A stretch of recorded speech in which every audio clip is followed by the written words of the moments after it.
My name is Cassandra Wilson, but everyone calls me Cassie. I am 34 years old, and last Tuesday, my entire life changed when I checked my lottery ticket and discovered I had $147 million. My hands shook as I stared at those 6 numbers that matched perfectly. After the initial shock wore off, a strange thought crossed my mind. I would tell absolutely no one about this money. You see, I have a complicated history with my family when it comes to finances. If you are watching this right now, drop a comment letting me know where you are viewing from. Before I tell you about this life-changing decision, hit like and subscribe to hear more real stories about family loyalty and betrayal that might just change how you see your own relationships. Before that fateful Tuesday, my life was painfully ordinary. I worked as an accountant at a small marketing firm in Portland, making just enough to live somewhat comfortably, but never enough to feel secure. My apartment was a modest one, bedroom on the outskirts of the city, nothing fancy, but it was mine. Every morning, I would wake up at 6, make my coffee, and start my day with the persistent worry of bills and deadlines hanging over my head. The job was demanding, with 60-hour work weeks becoming the norm rather than the exception, especially during tax season. My family situation was complicated, to say the least. My parents, Gregory and Diane Wilson, divorced when I was 14 and both remarried within 2 years. My father, Gregory, a high school physics teacher, married Stephanie, a real estate agent with expensive taste and an even more expensive lifestyle. My mother, Diane, found love with Warren, a successful business owner who had more money than my father, but kept a tight grip on every penny. I have 2 siblings. My younger sister, Lisa, is 30 and has always been the golden child.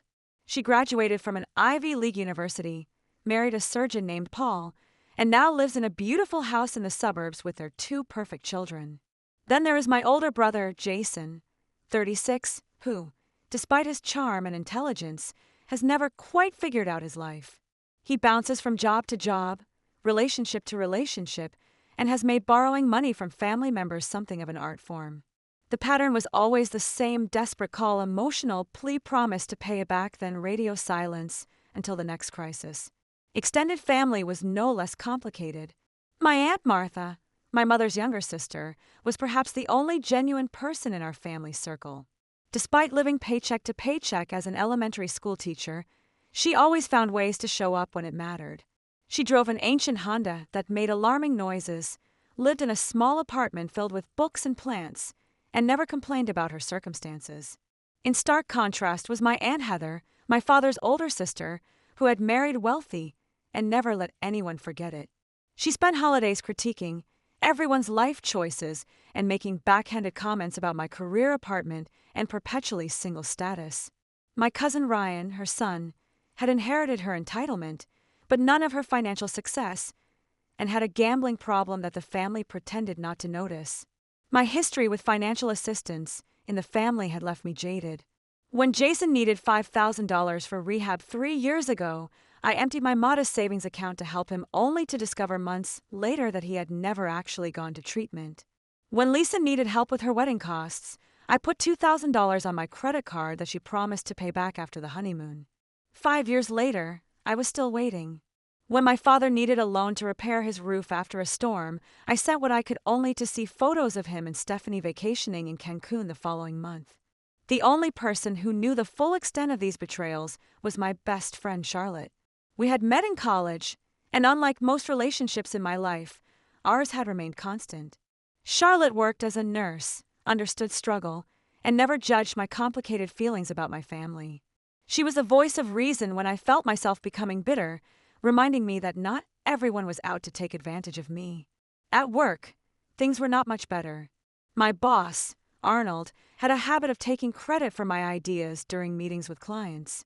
My colleague Derek consistently left early, leaving me to pick up his slack, yet somehow always managed to get the recognition I deserved. Despite being underappreciated, I kept my head down and continued to work diligently, hoping someday it would pay off. Buying lottery tickets was my one small indulgence, a weekly ritual that my family loved to tease me about. Every Friday, I would stop at the corner store and spend $10 on tickets. My mother called it a tax on people who could not do math. My brother joked that I should just give him the money, directly instead of wasting it. My father lectured me about probability and statistics. But there was something hopeful about those tickets, a tiny chance at freedom that I could not bring myself to give up, even as years passed without winning more than $20 here and there. I had dreams, of course. I wanted to travel to see places beyond the Pacific Northwest. I wanted to go back to school, maybe get a master's degree in something I was actually passionate about. I wanted to have enough savings that an unexpected car repair would not send me into a financial tailspin. But these dreams seemed increasingly distant as I approached my mid-30s, still paying off student loans, and carrying a small but persistent credit card debt that never seemed to diminish despite my careful budgeting. Each month was a careful balancing act of bills, groceries, and the occasional dinner out with Charlotte. I clipped coupons, compared prices, and knew exactly which store had the best deal on everything from toilet paper to coffee. I drove a 10-year-old Corolla that made a concerning noise when it rained, but could not afford to replace it. I had mastered the art of appearing perfectly fine while constantly calculating costs in my head, wondering if I could afford to say yes to an invitation or if I needed to invent an excuse to stay home. This was my life before everything changed. Ordinary, sometimes difficult occasionally, lonely, but stable in its own way. I had no idea how a single piece of paper was about to completely upend everything I thought I knew about myself and the people I called family. The day I bought the winning ticket was actually my 34th birthday. I had just finished a particularly grueling week at work, where Arnold had once again taken credit for my financial strategy that saved a major client thousands of dollars. I stopped at Gus's Corner Market as I did every Friday, but this time with a slight variation in my routine. "Happy birthday," Cassie Gus called out as I entered. Gus was a kind older man who had owned the store for over 30 years. He knew all his regular customers by name and always had a friendly word to share. "Thanks, Gus. The usual, please, and maybe one extra for good luck," I replied, handing him $20 instead of my typical 10. "Birthday splurge, huh? Maybe today is your lucky day," he said with a wink as he handed me my tickets. Instead of my usual quick pick, I decided on a whim to choose my own numbers. I selected my birth month and day 3 and 16, my mother's birthday 12, my father's birthday 21, Martha's birthday 9, and Charlotte's birthday 30. 6 numbers that represented the most important people in my life, even those who had disappointed me.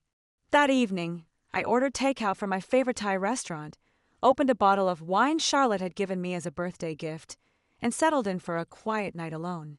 The lottery drawing was at 8 p.m., but I barely paid attention as I scrolled through social media, seeing posts from acquaintances enjoying far more exciting birthday celebrations than mine. At 8:30, I remembered the tickets and lazily picked up my phone to check the numbers, expecting nothing as usual. The first number matched, 3. I smiled slightly. The second matched, 16. My heart rate picked up just a bit. Third number, 12. Fourth, 21. By now, my palms were sweating. Fifth number, 9. I was holding my breath. Sixth and final number, 30. I stared at my phone for what felt like an eternity. This could not be right. I must have read something wrong. I checked again and again. I turned on the television and rewound to the live drawing. I watched as each of my numbers appeared on the screen one after another. My hands shook so badly I dropped the remote. "No way!" I whispered to the empty apartment. "No way!"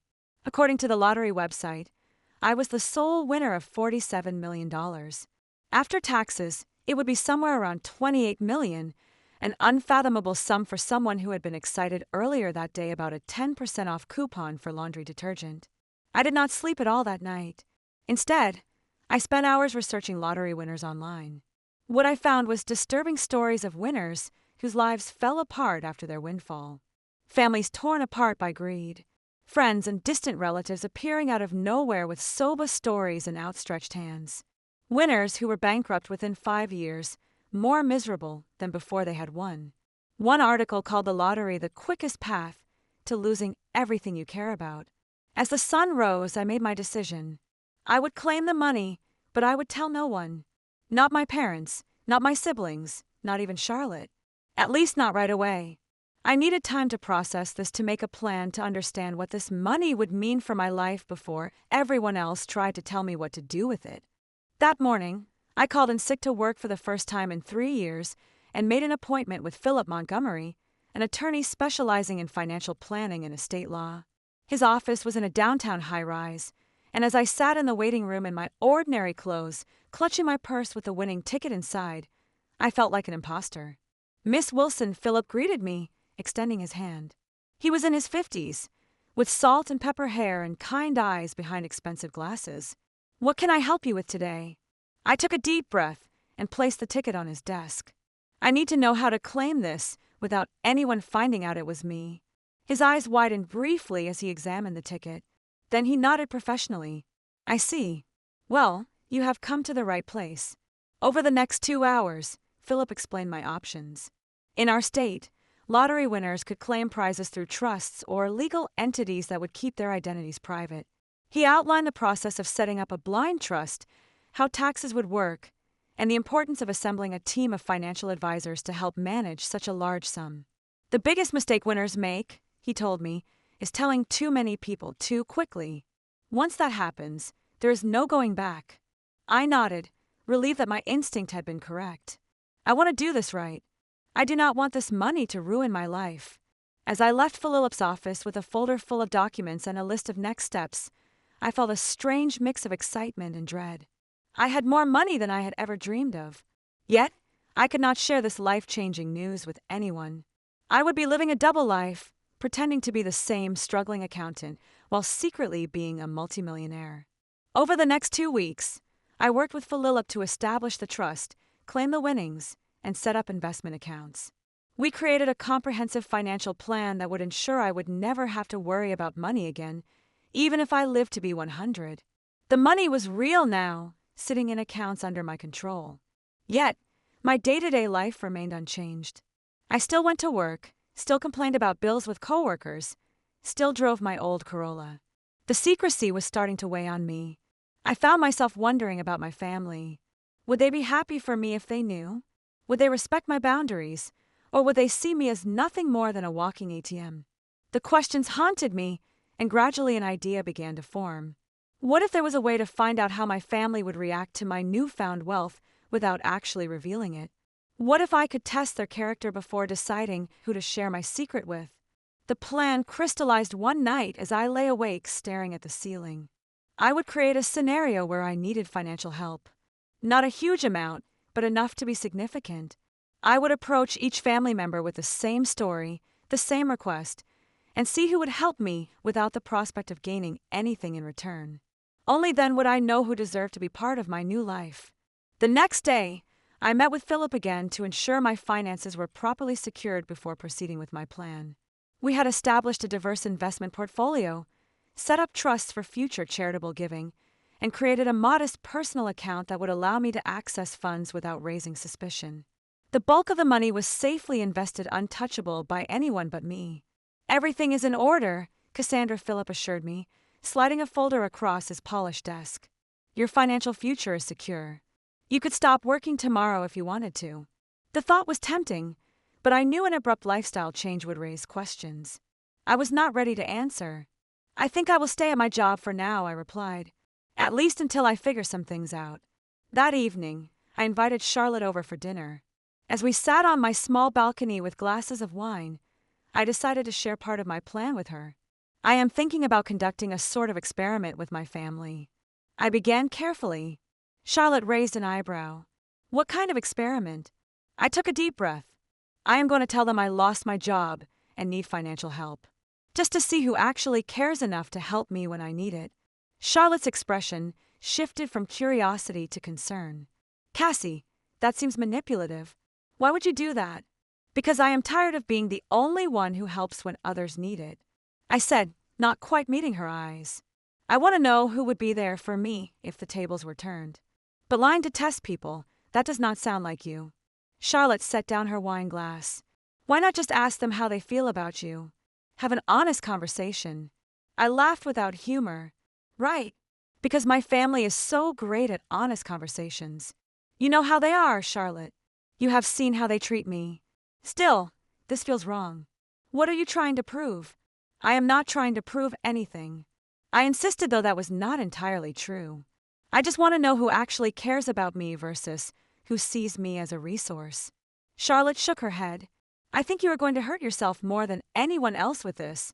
But I know that look in your eye. You have already made up your mind. She was right. I had spent that day crafting my story, making sure it was believable, but not so dramatic that it would raise suspicion. I would tell everyone that the marketing firm I worked for had suddenly shut down after losing its biggest clients. I would say I needed $5,000 to cover rent and medical expenses until I found a new position. It was a significant amount, but not outrageous and certainly not beyond the means of most of my family members. I made a list of everyone I would approach. My mother Diane and stepfather Warren, my father Gregory and stepmother Stephanie, my sister Lisa and her husband Paul, my brother Jason, my Aunt Martha, my Aunt Heather, and my cousin Ryan. 10 people, all of whom had turned to me for help at some point, all of whom I had supported either financially or emotionally when they needed it.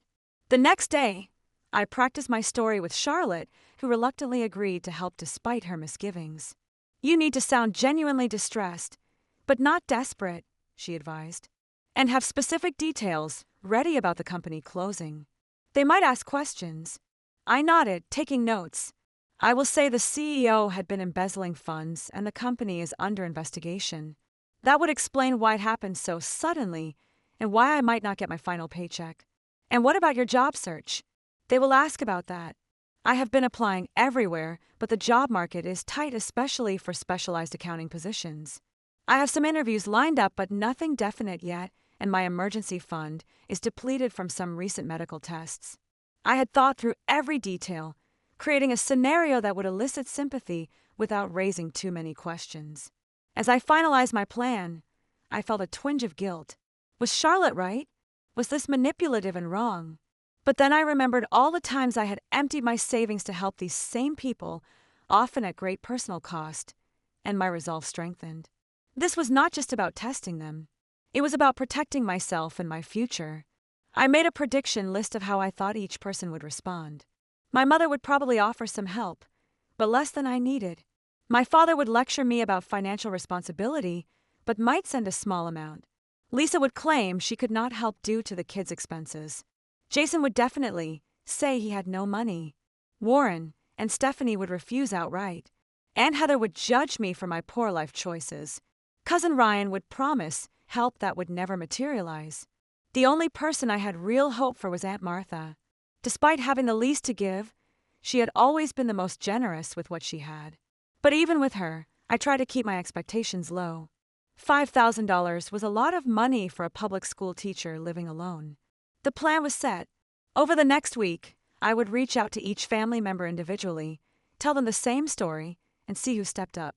Only then would I decide who deserved to know about my lottery win. Only then would I know who truly cared about me beyond what I could do for them. With a mix of anticipation and dread, I picked up my phone and made the first call. It was time to find out who my real family was. I decided to call my mother first. Diane had always prided herself on being a nurturing parent, frequently reminding us how she had sacrificed her own dreams to raise her children. If anyone would help, I thought it would be her. My hands trembled slightly as I dialed her number. She answered on the third ring, sounding distracted. "Hi, Mom," I said intentionally, making my voice sound strained. "Cassie, is everything okay? You sound upset." I launched into my prepared story, telling her about the company suddenly closing the lost wages and my precarious financial situation. As I spoke, I could hear her breathing change, growing more concerned with each detail. "Oh, honey, that is terrible," she said when I finished. "Have you applied for unemployment? What about your emergency fund?" I explained that unemployment would take weeks to process, and that my emergency fund had been depleted by recent medical tests for some concerning symptoms. I did not specify what the symptoms were, allowing her imagination to fill in the blanks. "I hate to ask this, Mom, but I need help. About $5,000 to cover rent and medical bills until I can find something new.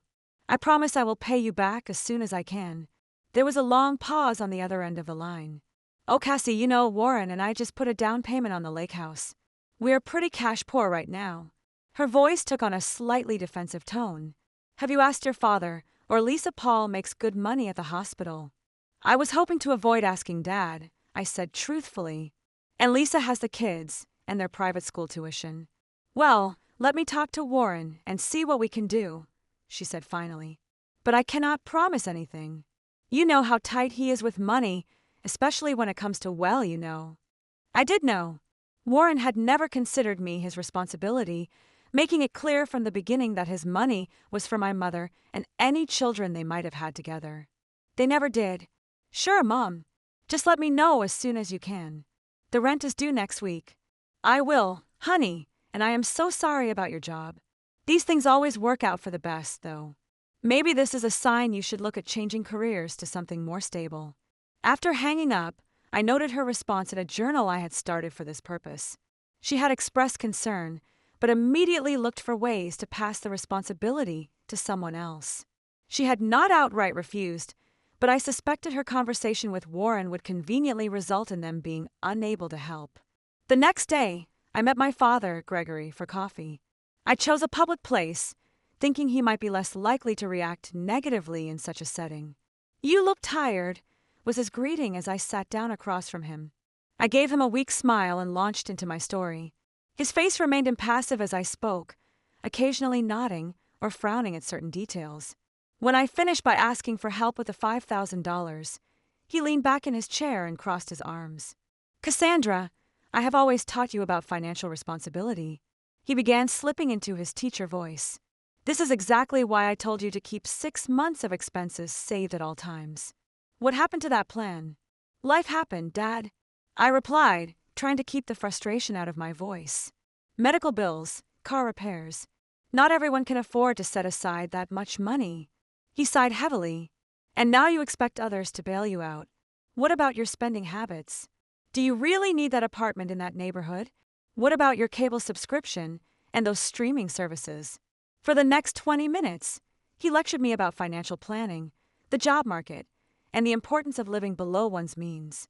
Not once did he offer any actual help. "I would love to help you, Cassie, but Stephanie and I are focusing on our retirement right now. We cannot afford to dip into those funds.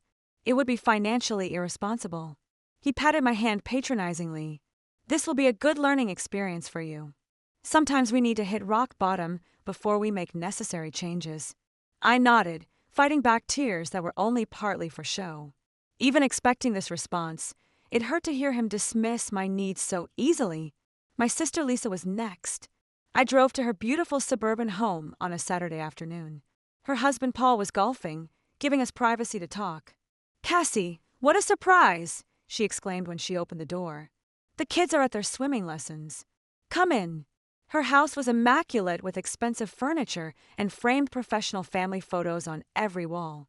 As we sat in her gourmet kitchen sipping lattes from her commercial-grade espresso machine, I told her about my situation. "Oh my God, that is awful," she gasped, reaching across the granite island to squeeze my hand. "I cannot believe they would just close like that. Poor you." Her sympathy seemed genuine, and for a moment I felt hopeful. Then I mentioned needing to borrow $5,000. "Oh," she said, her expression shifting slightly. "Well, this is actually not a great time. We just bought the new Audi last month, and the kids' tuition was due. Plus, we are redoing the master bathroom." She glanced around nervously. "Paul handles most of our finances, and he is really strict about our budget." "I understand," I said quietly. "I would not ask if I was not desperate." I know," she said quickly. "Let me talk to Paul and see what we can do. Maybe we can help with a smaller amount. Or maybe you could move in with us temporarily. The guest room is being used for storage right now, but we could clear it out." I thanked her for the offer, but explained that moving would be difficult with my job search centered in the city. She promised to call me after speaking with Paul, but the way she avoided eye contact told me all I needed to know. My brother Jason was perhaps the most disappointing.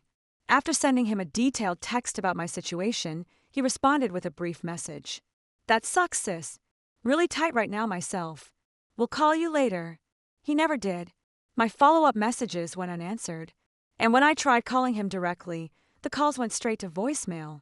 This from the same brother who had borrowed thousands from me over the years, always with tearful promises of repayment that never materialized. My stepmother Stephanie was blunt when I called her not bothering with even a pretense of sympathy. "Cassandra, I am sure this is difficult, but Warren and I are not in a position to help. Perhaps this is an opportunity for you to learn better financial management skills. Have you considered downsizing your apartment or getting a roommate? When I pointed out that I had helped them with repairs to their vacation cabin last year, she bristled. That was different. That was a family property that you also enjoy using. The fact that I had only been invited to the cabin once in 5 years apparently did not matter. My stepfather Warren was even worse. You are not my daughter, he said plainly when I called. I have supported your mother for years, but your financial problems are your own. Perhaps you should have chosen a more lucrative career path. My cousin Ryan initially seemed sympathetic, promising to definitely help out. He even suggested meeting for lunch to give me a check. But when the day came, he texted an hour before saying something had come up and he would rescue. He never did and eventually stopped responding to my messages altogether. Aunt Heather's response was perhaps the least surprising but still painful. Well, Cassandra, I always said that company of yours seemed unstable. I told your father you should have taken that job at the bank after college, but no one listens to me. She then proceeded to tell me about all the financial troubles other family members had experienced and how they had overcome them without begging for handouts. By that evening, I had heard from Lisa that Aunt Heather was telling everyone about my financial irresponsibility. After a week of rejections, half promises, and outright silence, I was emotionally exhausted. The experiment had confirmed my worst fears about my family, but the reality was still painful to accept. 7 people who had repeatedly asked for and received my help over the years could not, or would not return the favor when I needed them. Then my phone rang.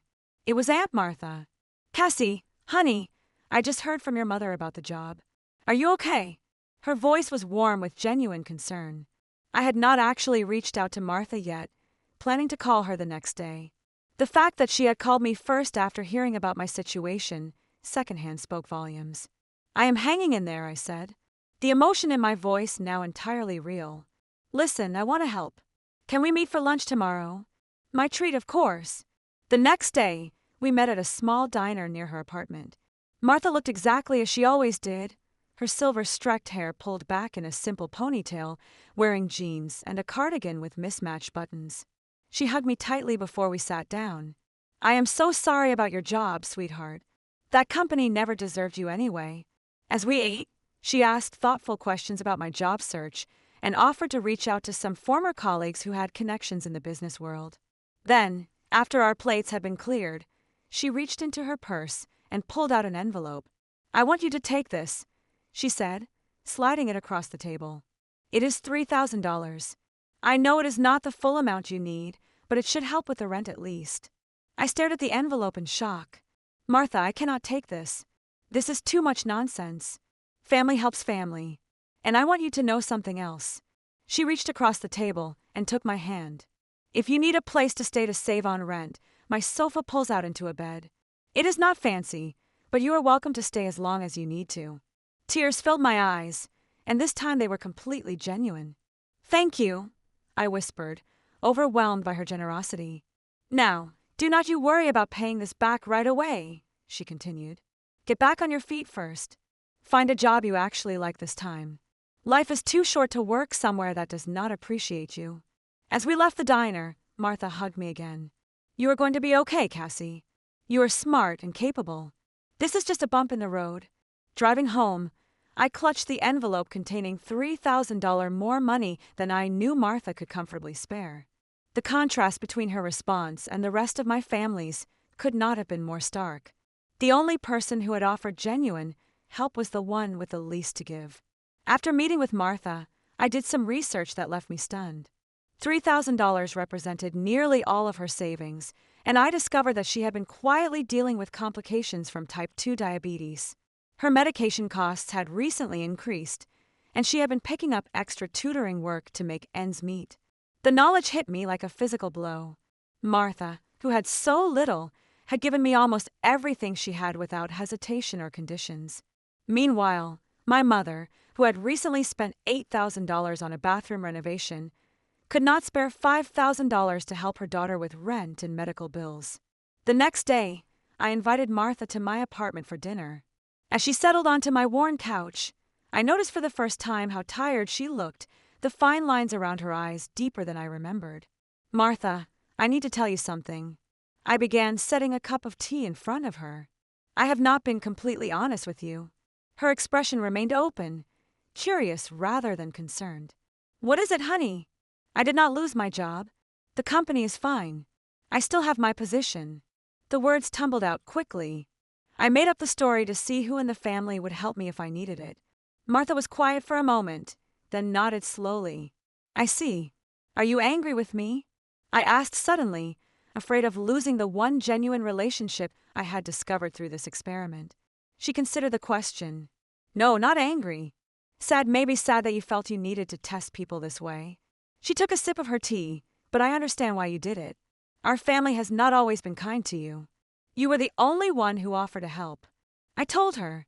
Everyone else had excuses, or just ignored me entirely. Matsasite. People show you who they are when giving becomes inconvenient. I learned that lesson the hard way myself. What do you mean? She set down her cup and folded her hands in her lap. My ex-husband, Robert. Did I ever tell you why we really divorced? I shook my head. The family story had always been vague.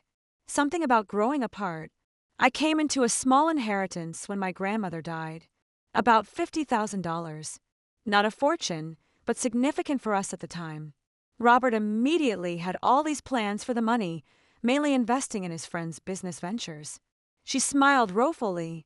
I wanted to save it for our future, maybe buy a small house eventually. We fought about it for months. What happened? One day, I discovered he had forged my signature and withdrawn most of the money. By the time I found out it was gone, invested in a restaurant that failed within a year. She shook her head at the memory when I confronted him. Do you know what he said? That it was our money, not just mine, and he had as much right to it as I did. As if my name on the inheritance meant nothing. I was shocked. I had no idea. The family preferred the growing apart story, less messy. She reached for my hand.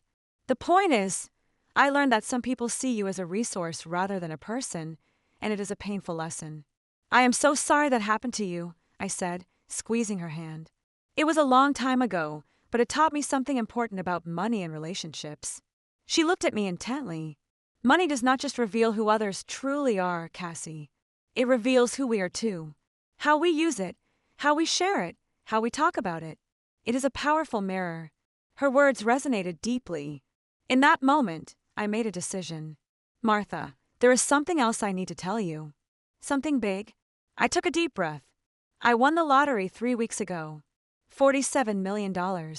Her eyes widened, but she remained silent, waiting for me to continue. I have not told anyone else. Not my parents, not Lisa or Jason, not even Charlotte. You are the first to know. Oh, Cassie, she breathed. That is life-changing. I know. And that is why I did this test. I needed to know who would be there for me without knowing about the money. Martha nodded slowly. I understand that. But what will you do now? That is what I am trying to figure out. The money is secure, and I have good financial advisors. But I do not know how to handle the family. Martha considered this. You know you do not owe anyone anything, Cassie. Not even me. But I want to help you. I insisted. Your medical expense is a better apartment. Whatever you need. She smiled gently. I do not need anything from you, sweetheart. I am happy with my life. My apartment is small, but it is full of things I love. My car runs most of the time. I have my students and my books, and now this wonderful secret with my favorite niece. She patted my hand. Just knowing you are secure and happy would be enough for me. Her selflessness brought tears to my eyes. Here was someone who had given me almost everything she had when she thought I needed it, and now was asking for nothing in return when she knew I had millions. As we continued talking into the night, the contrast between Martha and the rest of my family became even more stark. While I had been conducting my experiment, word had spread through the family about my supposed financial troubles. Instead of prompting concern, it had mainly generated gossip and judgment. My phone buzzed with a text from my mother. Heard you ask Lisa for money too. You should have told me you were asking everyone.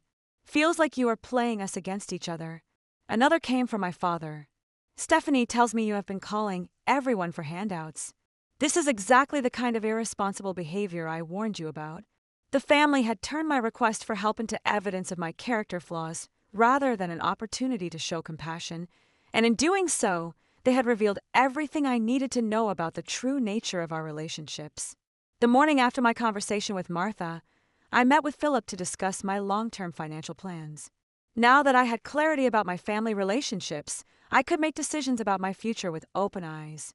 I want to set up a trust for my Aunt Martha, I told him. Something that will cover her medical expenses and provide her with a comfortable retirement, but in a way that feels like a gift rather than charity. She is very proud. Philip nodded, making notes. We can structure it as a family trust that provides a monthly stipend. She would not have to manage a large sum all at once, which can be overwhelming for someone not used to wealth. Perfect. And I want to buy her a small house near wherever I decide to live. Nothing extravagant, just comfortable and accessible for someone with health issues. We spent the next hour discussing investment strategies, charitable foundations, and my own living situation. I had decided to give notice at my accounting job and focus on establishing a nonprofit organization aimed at helping elderly people living alone, inspired by Martha's situation and the many others like her. What about the rest of your family? Philip asked cautiously. Do you plan to tell them about the winnings? I shook my head. Not right now.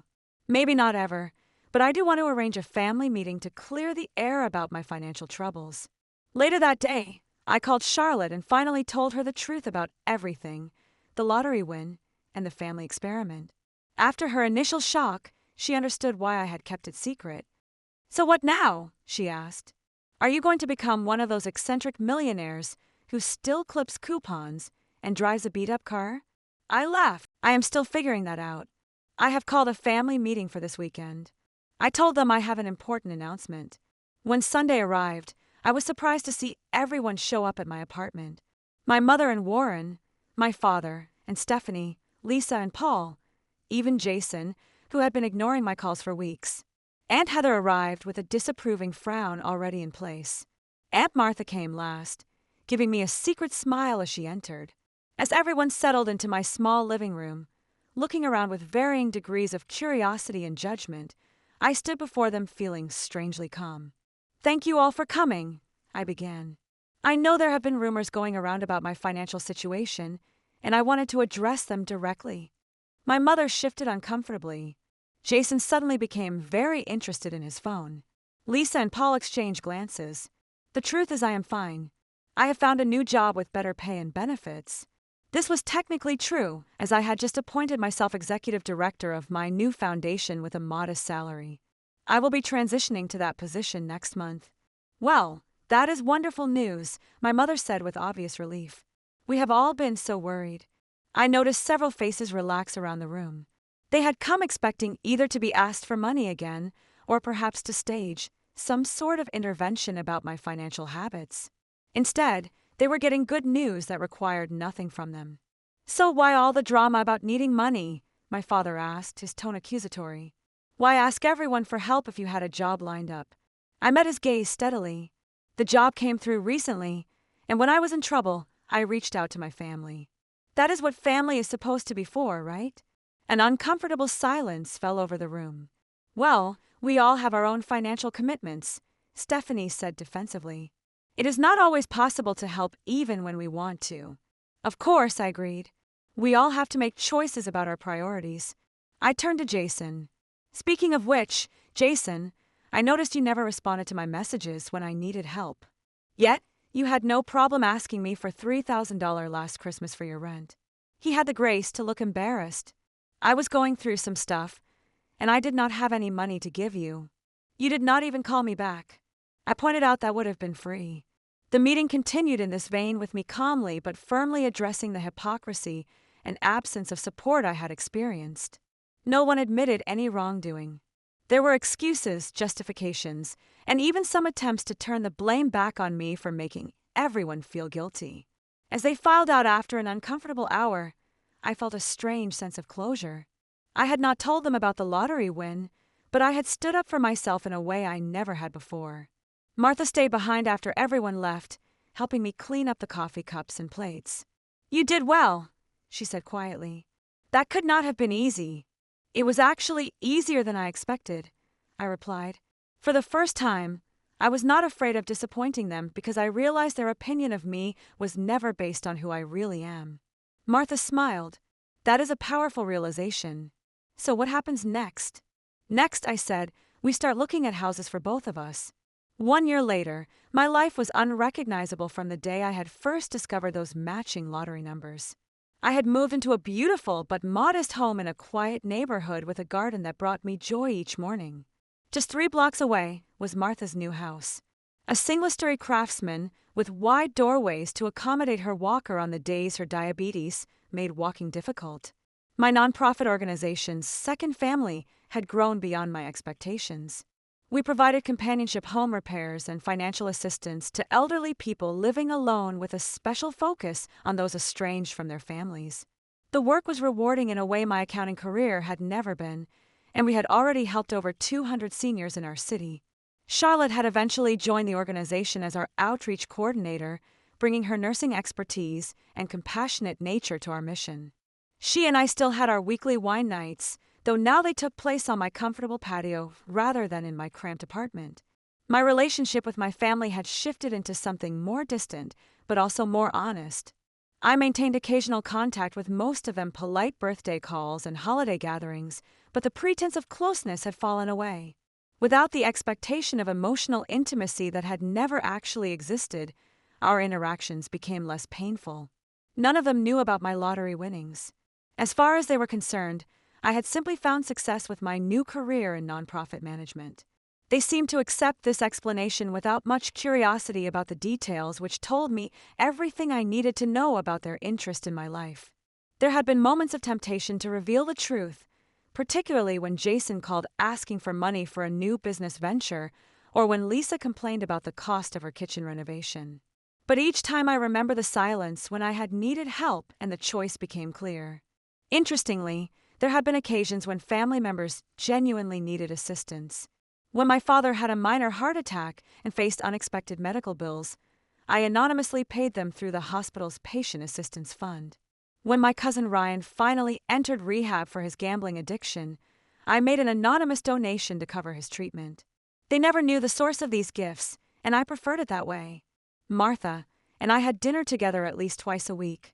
Her health had improved dramatically with proper medical care and less financial stress.